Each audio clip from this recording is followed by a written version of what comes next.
अस्सलाम वालेकुम। यासीन आपके साथ हाजिर है। आज जुमे का दिन, इस हफ्ते का आखिरी वर्किंग डे, 11 तारीख आज डेट है। और जो सुबह से हालात और वाक़यात हमारे सामने हैं उसमें हम ये देख रहे हैं कि पूरी दुनिया की स्टॉक मार्केटों में आज तेज़ी का रुझान आया हुआ है। पिछले काफ़ी दिनों से हम देख रहे थे प्लस माइनस मार्केटें चल रही थी, लेकिन आज सुबह से तमाम दुनिया की स्टॉक मार्केटों में तेज़ी बरकरार है कह लीजिए, या आज के दिन मार्केटों में थोड़ी सी तेजी आई। और उसकी वजह यह है कि अमेरिका और चाइना के दरमियान जो ट्रेड टॉक्स का सिलसिला दोबारा से शुरू हुआ है,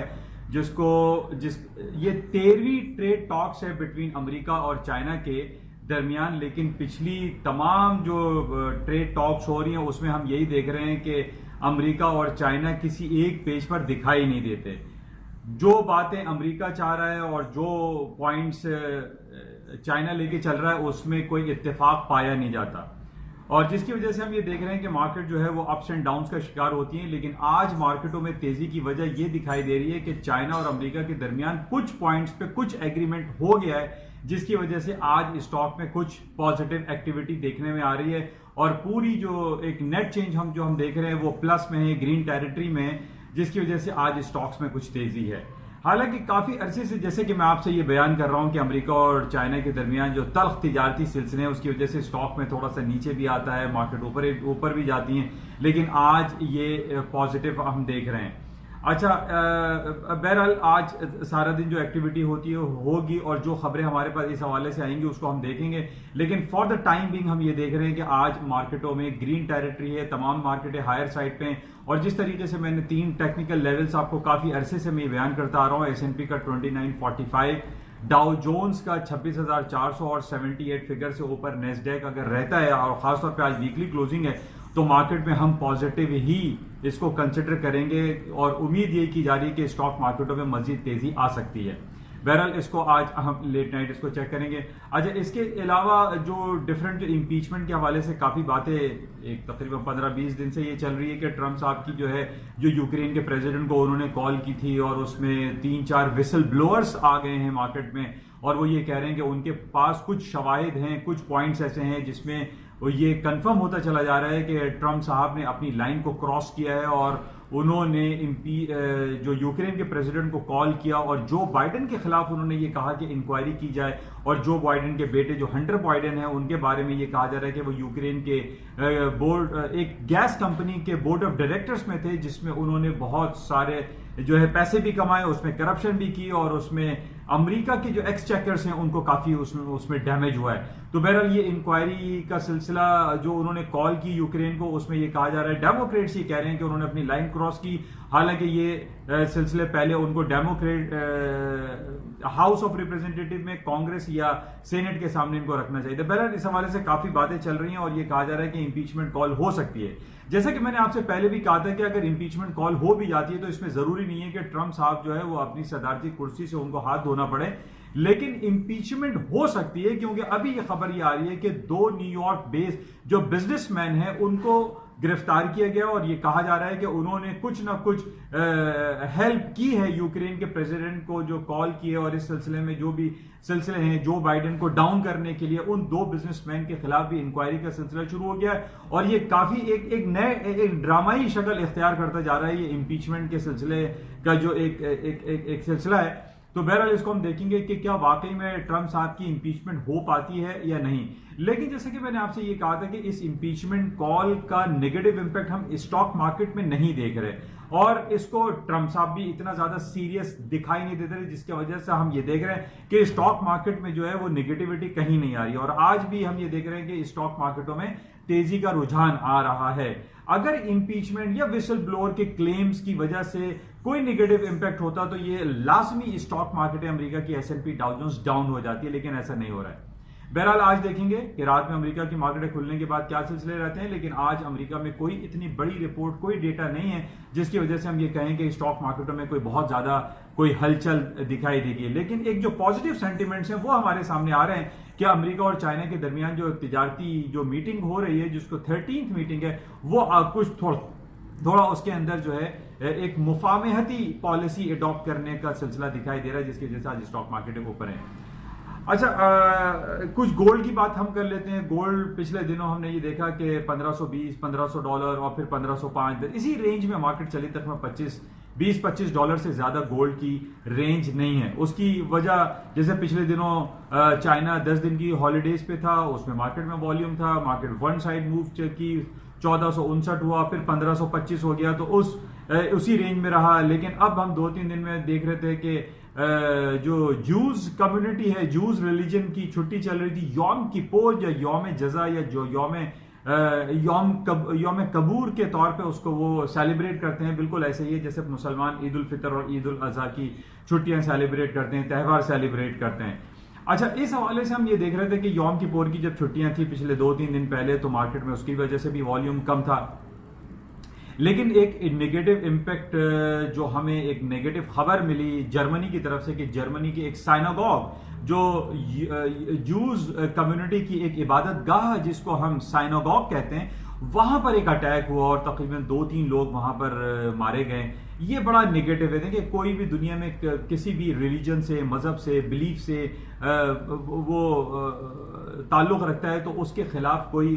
कार्रवाई ना करना बेहतर होता है। वरना एक जिस तरीके से हम कहते हैं कि एक रिलीजियस हार्मोनी जो है वो बरकरार रहनी चाहिए अक्रॉस द बोर्ड पूरी दुनिया में, और किसी भी इबादत गाह को कोई तकलीफ या कोई परेशानी या कोई अटैक नहीं होने चाहिए। बहरहाल ये एक बड़ा नेगेटिव इम्पैक्ट रहा, और जूस कम्युनिटी या एंटी सेमिटिक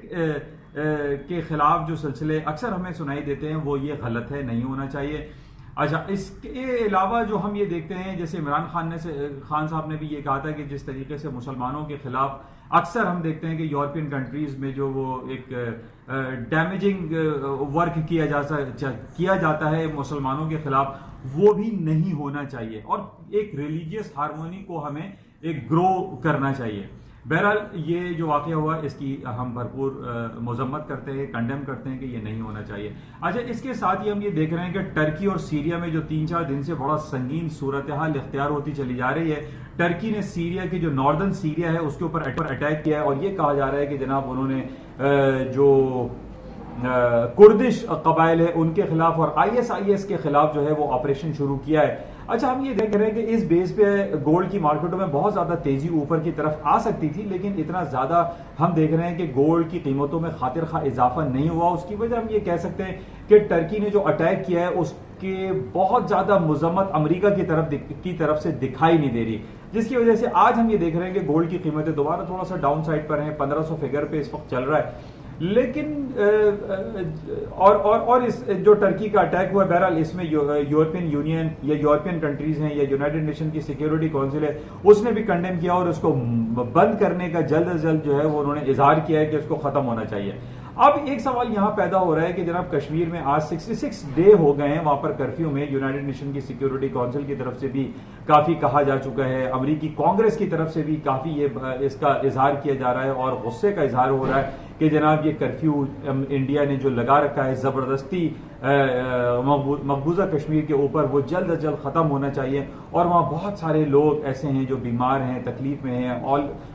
स्कूल कॉलेजेस वहाँ बंद पड़े हुए हैं, हॉस्पिटल लोग नहीं जा सकते हैं, अशिया खुर्दनोश खत्म हो चुके हैं। तो लेकिन ये दुनिया को इसको भी देखना चाहिए, और यूनाइटेड नेशन की सिक्योरिटी काउंसिल की तरफ से, ये यूनाइटेड नेशन के जनरल सेक्रेटरी की तरफ से कोई बयान ऐसा आना चाहिए कि जल्द अज जल्द इंडिया के हेल्ड कश्मीर जो है उसके ऊपर से कर्फ्यू का निफाज खत्म होना चाहिए। बहरहाल इस हवाले से हम ये देख रहे हैं कि टर्की, सीरिया, हांगकांग, कश्मीर और अरब कंट्री में जो टेंस हालात हैं, इन बेसिस को अगर हम एनालाइज करते हुए देखें तो गोल्ड की कीमतों में अभी खातिर खा कमी दिखाई नहीं दे रही। टेक्निकल ग्राउंड पे मैंने जैसे आपसे कहा था कि 1485 के नीचे अगर आज वीकली क्लोजिंग मार्केट नीचे की तरफ आती है तो तब हम ये कह सकते हैं कि गोल्ड की कीमतों में कमी हो सकती है। अदरवाइज गोल्ड की कीमतों में खातिर खा कमी दिखाई नहीं दे रही है, क्योंकि जो जियोपॉलिटिकल सिचुएशन है ये काफी गंभीर सूरत हाल इख्तियार होती चली जा रही है, जिसकी वजह से गोल्ड की कीमत है जिसको हम एक सेफ हेवन के तौर पे भी गिरदानते हैं, और प्लस लोग अपनी एक इन्वेस्टमेंट के तौर पे भी इसको खरीद के रखते हैं। इसकी वजह से गोल्ड की कीमतों में मंदी दिखाई नहीं देती। और इसके साथ ही जैसे मैंने आपसे पहले कहा था कि अमेरिका ने अपना इंटरेस्ट रेट भी पिछले दिनों जो कट किया था, उस बेस पे भी जब इंटरेस्ट रेट कट होता है तो गोल्ड की कीमतों में और लोगों में गोल्ड को खरीद के रख लेने में ज्यादा इत्मीनान उनको हासिल होता है, जिसकी वजह से हम ये देख रहे हैं कि गोल्ड की कीमतों में अभी भी वो डाउनफॉल शुरू नहीं हुआ जिसकी उम्मीदें बहुत सारे लोग लगा के बैठे हुए। अच्छा, इसके साथ ही जो सिल्वर की मार्केट है उसमें भी हम देख रहे हैं कि कोई खातिर खा कमी वाकई नहीं हो रही है। तो बहरहाल इसको हम देखते हैं। इसके साथ ही जो एक इंडस्ट्रियल आइटम है जिसको हम कॉपर कहते हैं, वो कॉपर में भी आज हम तेजी देख रहे हैं क्योंकि तकरीबन 10 to 15 सेंट्स का इजाफा हुआ है। 2.6162 पे कॉपर की मार्केट चल रही है और कॉपर का डायरेक्ट रिलेशन होता है अमेरिका की स्टॉक मार्केट या दुनिया की स्टॉक मार्केट के साथ। हम ये देखते हैं कि जब भी स्टॉक मार्केटों में तेजी का रुझान आता है तो कॉपर में भी तेजी आ जाती है। अच्छा, इसी के साथ ही आज हम ये देख रहे हैं कि क्रूड ऑयल की कीमतें जो कि पिछले दिनों $51 यानी $50.99 हो गई थी, वहां से तकरीबन $3.5-4 मार्केट ऊपर आ गई है। 54.50 या 54.62 पे अभी क्रूड ऑयल $54.5 पर बैरल के हिसाब से ट्रेड हो रहा है और मार्केटों में इसमें भी तेजी दिखाई दे रही है। जिस तरीके से जो जियो पॉलिटिकल सिचुएशन है, जिस तरीके से तेल की कीमतें ऊपर आती हैं, सोने की कीमतें ऊपर आती हैं, तेल भी ऊपर की तरफ जाता है। तो आज हम ये देख रहे हैं कि आज ओपेक की मीटिंग भी एक्सपेक्टेड है, टेंटेटिव है, उसका कोई टाइम डिफाइन नहीं है। उधर से भी कोई हमें रिपोर्ट मिल सकती है कि ओपेक का जो मीटिंग चल रही है उस हवाले से क्या आउटकम आते हैं, जिसकी वजह से हम इसका वेट करेंगे। लेकिन आज हम ये देख रहे हैं कि तकरीबन अपने लो से 3 हफ्ता 10 दिन के जो लो था ऑयल का, वहां से मार्केट तकरीबन $3.5-4 हायर साइड पे खड़ी हुई है।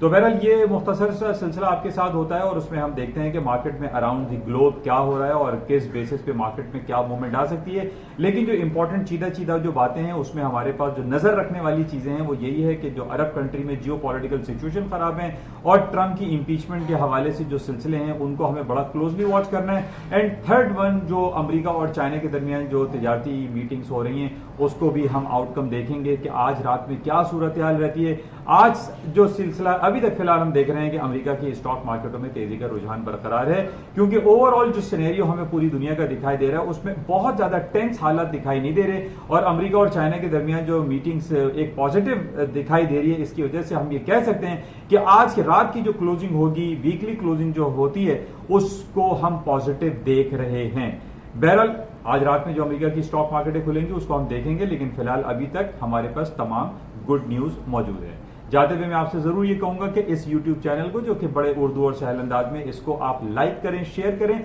और सब्सक्राइब जरूर करें। सब्सक्राइब अक्सर लोग नहीं कर पा रहे हैं, उसकी वजह यह है कि उनकी गूगल आईडी बनी हुई नहीं है। तो मैं आपसे ये रिक्वेस्ट करूंगा, पहले अपनी गूगल आईडी बना लें और इस YouTube चैनल को इसको सब्सक्राइब करें ताकि डेली बेसिस पे जितनी भी मेरी अपलोड्स होती हैं वो आपको आसानी से मौसूल हो सके। इंशाल्लाह राब्ते में रहेंगे। Thank you.